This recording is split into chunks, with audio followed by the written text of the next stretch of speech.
Our next presenter is Mary Norris. Mary Norris has been telling tales to children. I hope they were good tales. And adults for more than 25 years. She loves listening to stories, learning about local history, and swimming with a young friend, Cherish. One of her dreams is to write a really fine poem. Help me welcome Mary. Mary Norris.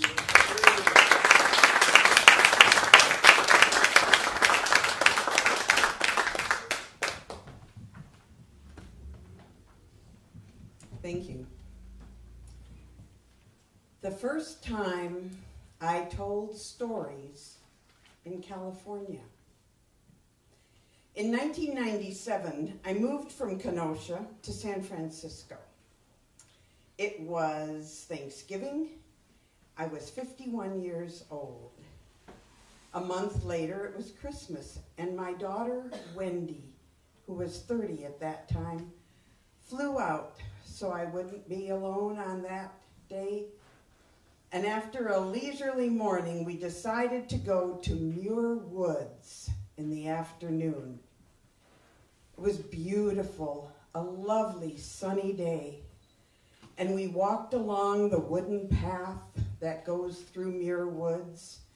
And we saw a sign that said, Sunset Trail. Oh, I had fallen in love with sunsets. And the idea of climbing up an enormous hill, almost it seemed a mountain, to see a sunset, oh, that was for me. And so we started out. And it soon became apparent this was going to be a little harder than I anticipated. You see, Wendy had brought along her young legs, and she was going up, up, up on the little paths going back and forth, switchbacks, and Miss Huff and Puff was coming along. And eventually, we got to the very, very top, and I was able to see in the distant distance a glimpse of the Pacific and the orange sun going down. Oh. It took us more than an hour to get up. And Wendy and I looked at one another. It hit us at the same time. After the sun goes down, you have about a half hour of daylight, and that's it. So we decided to go down quite a bit faster than we went up. And we were making good progress through the dimming light, through the dusk, and then it was dark. Oh, gee. It was very, very dark. We were on a narrow path that switched back like that. The hill going up on this side and down on that side. It was so dark that if you put your hand in front of your face, you would not see it. We were surrounded by redwoods. That's what Muir Woods is, redwoods. They were so tall you could not even see a star in the sky. And after a while, Wendy stopped and said, I just can't go any farther.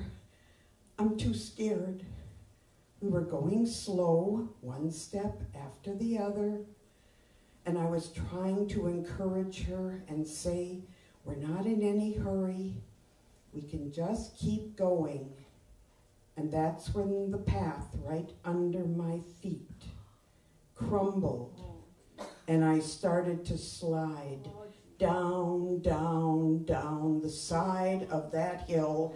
Wendy screaming, Mom, Mom! I said, I'm all right, I'm not tumbling, I'm just sliding. I'm still all right, I'm still sliding. I stopped. Oh, I'm not sure what it was that stopped me. But I didn't think I was yet at the bottom. I said, just let me get my breath, and I'm going to try and climb up and out, back to where you are. And so I turned over, and I tried hand over hand, going up. But it was loamy. This is a damp place. And every time I would grab onto something, it would crumble in my hand, and I would slide back down. After 3 tries, I knew I wouldn't be able to do it. And I asked Wendy if she would please just leave me there, and if she would go the rest of the way down the hill and get help. I reassured her that if something happened to her, if she slid, not to worry, that they would find us. It wasn't going to freeze there. There were no vicious animals in Muir Woods. And somewhat reluctantly, she started. Wendy later told me that it was so difficult for her to go step over step that she got down on her hands and knees. And I know that we were already more than halfway down, but that means there was a lot still to do. And eventually, she got to the very bottom, onto that wide wooden path that we had been walking on. She told me that was even worse, because she could stand up and she could walk, but she didn't know which way she was going. If she was going straight, if she was going in a circle. She found at the very edge of the wooden path there was a little bit of a rise, and she was able to keep her foot along that, and she went slowly and carefully on that wooden trail until in the distance she saw a dim glow of a light. It was the light of a telephone, a real telephone. It was on the building that we had stopped at earlier, the building that had the gift shop and the bathrooms and a place to buy coffee. And she was able, in that dim glow, to get over to that phone and dial 911 and say what the emergency was. The dispatcher said, "We'll send a rescue squad and we'll send the park ranger." Meanwhile, I was there, alone, getting colder and colder, feeling the dark pressing down on me, with my eyes wide open, not being able to see anything. I knew I wasn't hurt. I knew that I was safe, that I wouldn't slide any farther. But I was beginning to panic. I could feel it deep inside. I thought, what can I do? How can I keep myself from falling apart? And then I remembered, I'm a storyteller. I know a lot of stories. I'm going to tell stories, and I'm going to tell them out loud, and that will distract me enough that the panic will not overcome me. And so I did. Once upon a time, there was an evil queen, and later, there was a Greek warrior named Odysseus. And later, in a shack halfway up a hill, there lived a man, all alone, and no one had seen his face for years. And when I ran out of stories that were right there in my consciousness, I sang songs. And then I told more stories, and then I sang more songs. And I'm not sure if I saw the light first or if I heard the voice first. Mary! It was the park ranger. Oh, here I am, here I am. I'll keep talking. Come closer, help me. I'm all right, help me. Come closer, keep coming. And he did. We called back and forth until he was right above me, far above me. And he could see where the path had crumbled, and he said, "Are you all right?" I said, "Yes, I am." "Oh, good." He said, "Well, I am going to help you. I've done this before. Don't worry." Oh, those were sweet words. He tied a rope around a sturdy tree on the part of the hill that was going up, and he lowered himself until he was right next to me. Oh, was I happy. He tied a rope around my waist just in case.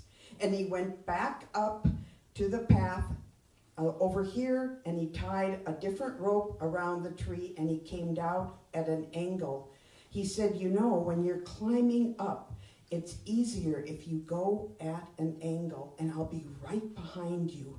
And he was. And we were halfway through our climb when the rescue squad arrived, 6 men and a stretcher.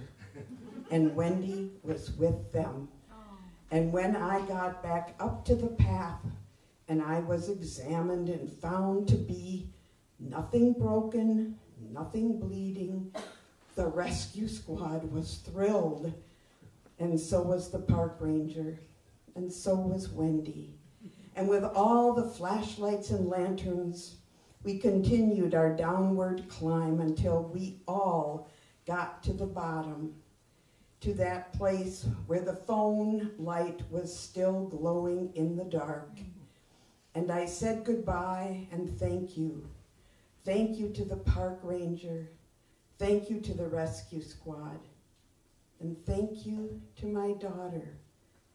But how could I ever really thank her for her courage and her fortitude and her stamina and her love?